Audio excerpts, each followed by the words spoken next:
Escuchas Ecos de Aed.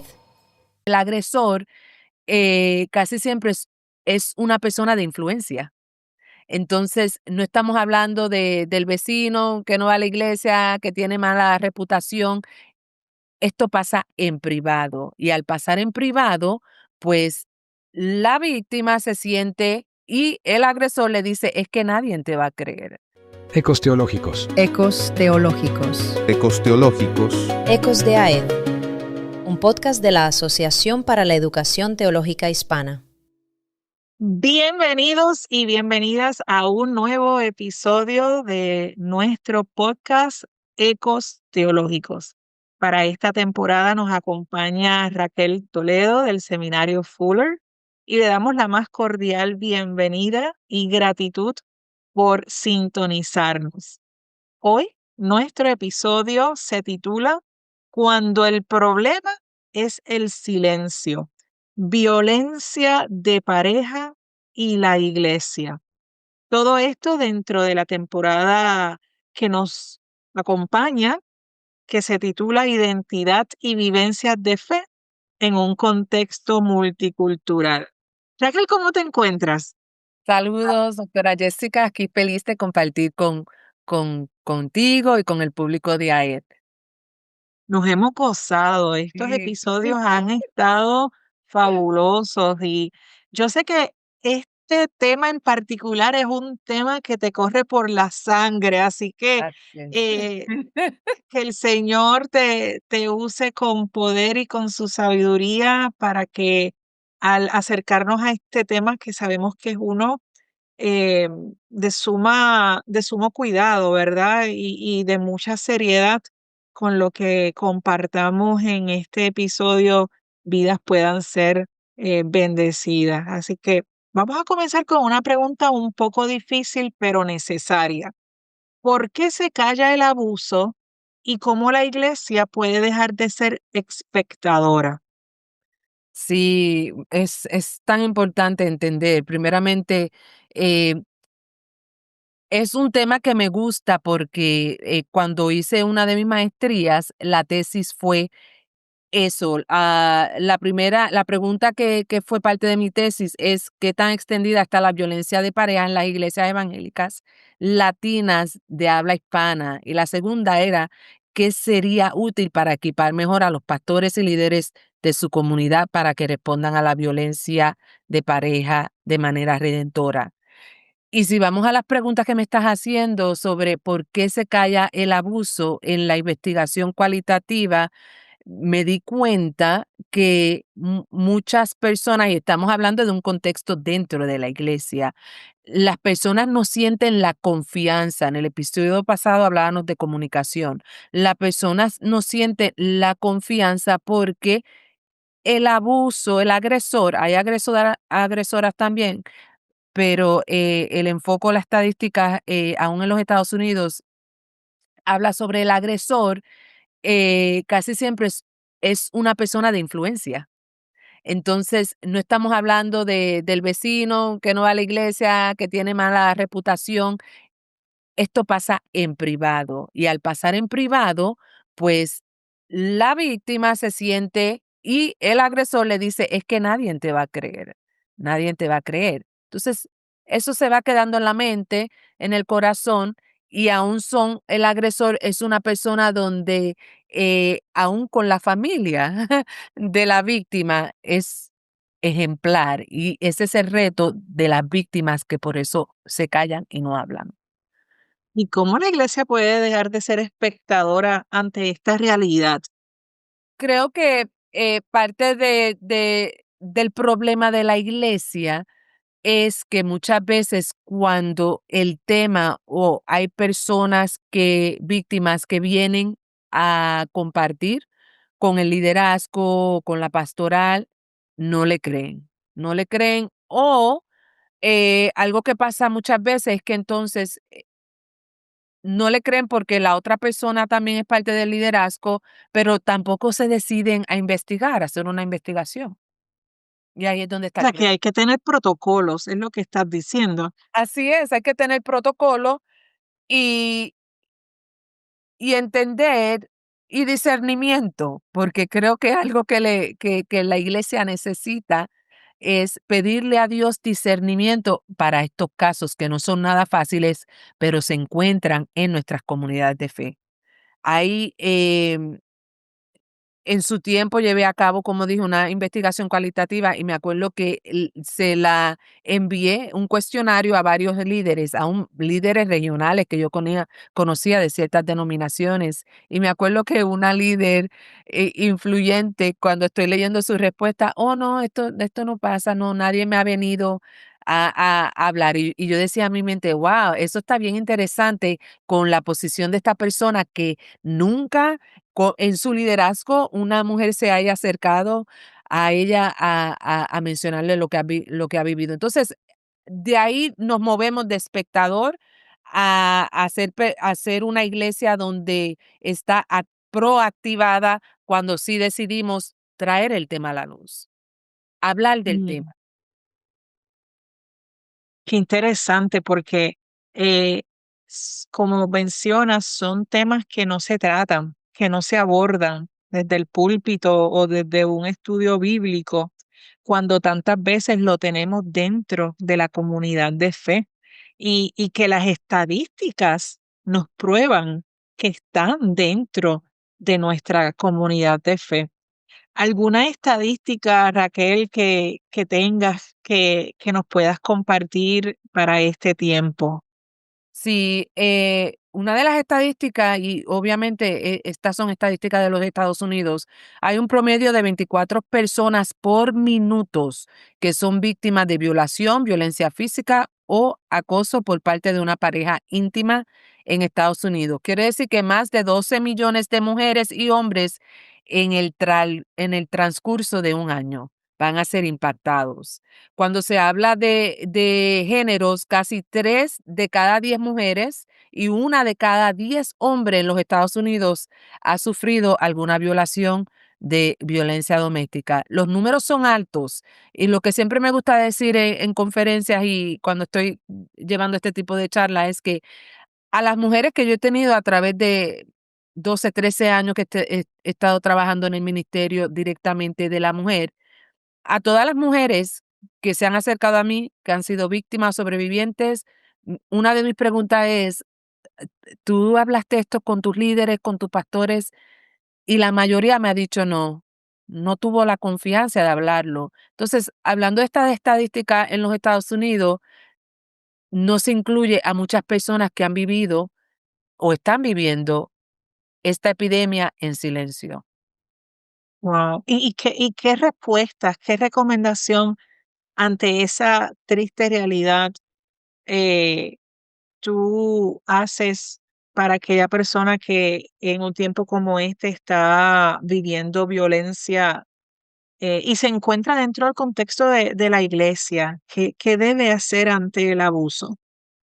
Una de las cosas es buscar ayuda. Y cuando digo buscar ayuda es, si sientes que no tienes el apoyo en tu iglesia local, hay organizaciones, por ejemplo, en los Estados Unidos, que tú puedes llamar o entrar a un sitio web para buscar asesoría en ese tema. Si estás viviendo en algún país, siempre digo, por favor, traten de buscar esas organizaciones que apoyan a las víctimas de violencia íntima de pareja. Otro factor que me llama la atención, pero que sucede mucho, es que muchas veces como creyentes no nos conectamos con estas organizaciones, porque no son cristianos, porque no sirven a Dios. Y un ejemplo que yo doy a menudo es cuando tú vas al doctor, al cirujano, tú preguntas, ¿eres cristiano? ¿Eres creyente? ¿Verdad? Por lo general, eso no es la pregunta porque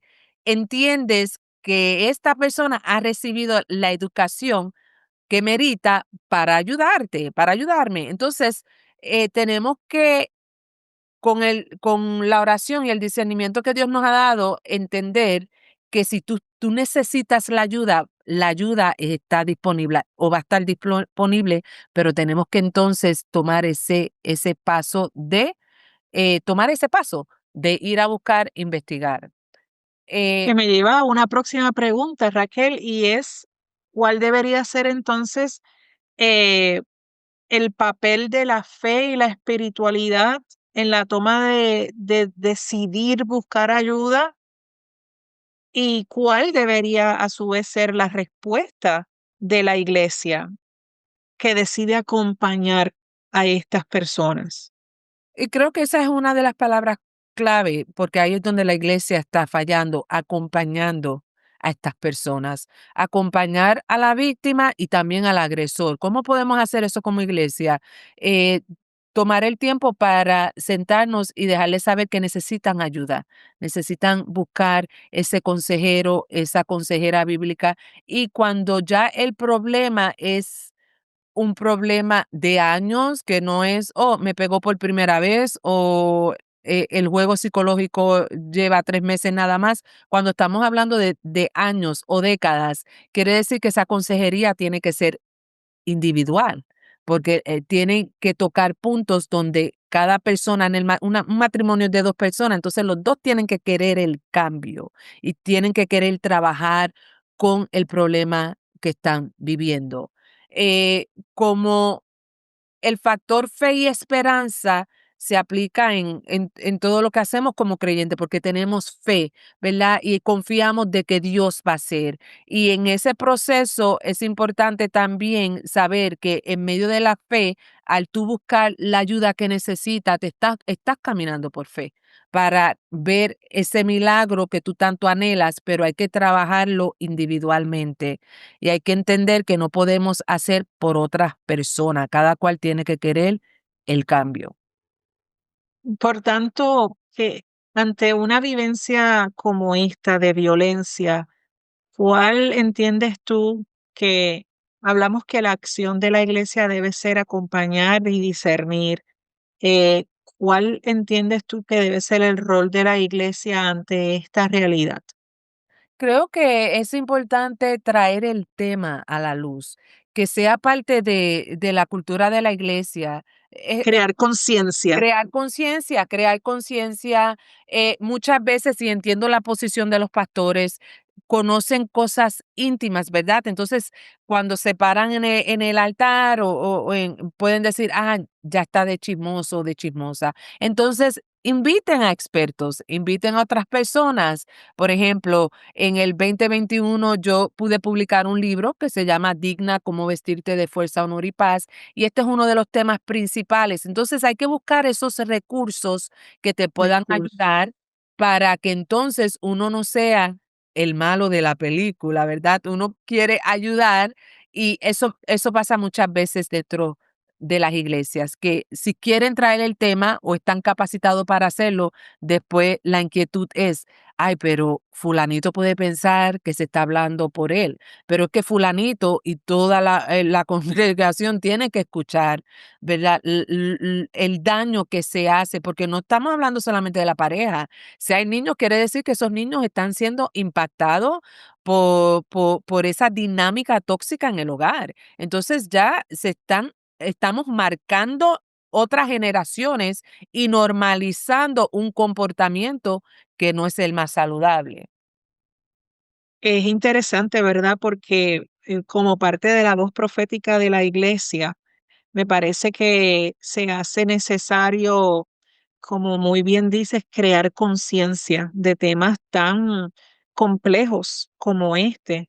Y este podcast bajo ninguna manera busca ofrecer un consejo, sino más bien precisamente crear conciencia de que dentro de la iglesia no nos podemos enajenar de que estas vivencias se dan. Y cada líder tiene que tener este conocimiento, esta conciencia, de tal manera que lo pueda atender de manera proactiva y crear ese espacio seguro del cual hablábamos en otro episodio, para que la persona se sienta que puede denunciar y que en el denunciar puede recibir el acompañamiento que necesitas, ¿verdad? Porque no estamos bajo ningún concepto estableciendo o insinuando que la iglesia tiene que resolver la situación, sino que la iglesia tiene que educar, concienciar, crear conciencia y acompañar en los casos donde se da una situación como esta.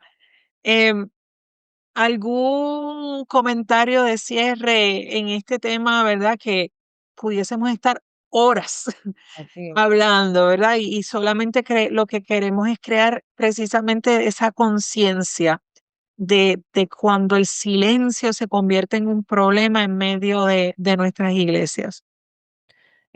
Decirle si hay alguna víctima escuchándonos, no estás sola. eh, Busca la ayuda que necesitas, ya sea dentro de tu iglesia local o afuera, porque muchas veces si no tienes el apoyo adentro, pues te queremos dar el permiso. Yo te doy el permiso a que puedas buscar el apoyo fuera de tu contexto. Lo importante es que sanes y busques el apoyo que necesitas para que puedas seguir creciendo y no vivir de apariencia. Y para eso está la iglesia de Cristo. Jesucristo dice, ¿verdad?, que Él no viene para los sanos, sino para los enfermos. Y en tantas áreas podemos estar enfermos y para eso está el Espíritu Santo, para ayudarnos y sanar, porque somos el cuerpo. Muchas gracias, Raquel. Este episodio, cuando el problema es el silencio, violencia de pareja y la iglesia, es un intento de crear esa conciencia de que en la iglesia debemos crear los espacios seguros. Así que esperamos que lo aquí dialogado y compartido contigo te anime a buscar esa ayuda si fuese tu caso, pero por otro lado te anime a hacer de tu iglesia un espacio seguro donde se pueden trabajar temas importantes y relevantes como este. Nos encontramos en medio de una temporada hermosa, hablando sobre identidad y vivencias de fe en un contexto multicultural. Te invitamos a que nos acompañes en un próximo episodio y que continúes apoyando este esfuerzo de la Asociación para la Educación Teológica Hispana, donde promovemos la educación de excelencia en medio de hombres y mujeres de nuestra comunidad y tocamos temas tanto de la academia, de la iglesia y de la sociedad. Así que gracias por sintonizarnos y te esperamos en una próxima ocasión. Ecos teológicos. Ecos teológicos. Ecos teológicos. Ecos de AED. Un podcast de la Asociación para la Educación Teológica Hispana.